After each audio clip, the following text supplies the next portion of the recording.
కర్నూలు జిల్లా లక్ష్మీ నరసింహ ఒరుకున ఈరన్న స్వామి పుణ్యక్షేత్రంలో అభివృద్ధి పనులను అందరి సహకారంతో చేశామని డిప్యూటీ కమిషనర్ విజయరాజు తెలిపారు.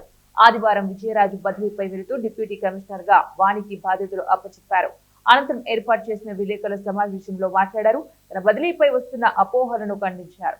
నాయకులు, కాంట్రాక్టర్లు, దేవాలయ అర్చకులు బదిలీ చేయించారనటంలో వాస్తవం లేదన్నారు.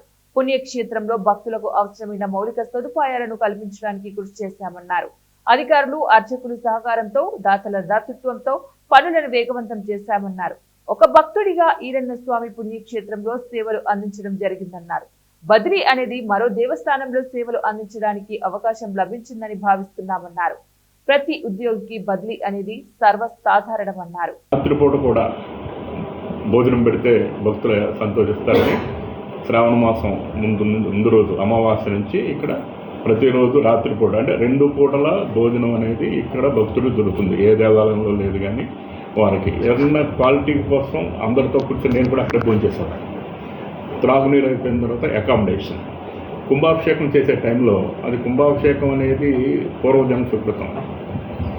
రాజగోపురాలు అయిపోయి దానికి సంబంధించి కంచిపేడాధిపతి దగ్గరకు వెళ్ళి మా అర్చక స్వాములతో తీసుకుని వెళ్ళి వాళ్ళ యొక్క డేట్ తీసుకొని 4 పీఠాధిపతులకు సంబంధించి చేస్తే నాకు కంచిస్వామి వారు చెప్పారన్నమాట. ఆయన కంచిస్వామి వారు ఆంధ్రప్రదేశ్ వస్తే నేను నోళ్ళ ఆఫీస్తాను, ఆయన టూర్ ప్రోగ్రాం చూసేయండి. ఆ చనువుతో ఆయన ఏమన్నారంటే మీ దగ్గర అమ్మవారు లేరు, గణపతి లేరు. ఎందుకంటే మన ఇంట్లో కూడా స్త్రీ లేకపోతే, లేడీ లేకపోతే ఇల్లు ఎలా అస్తవ్యస్తంగా ఉంటుందో అలా ఉంటుంది.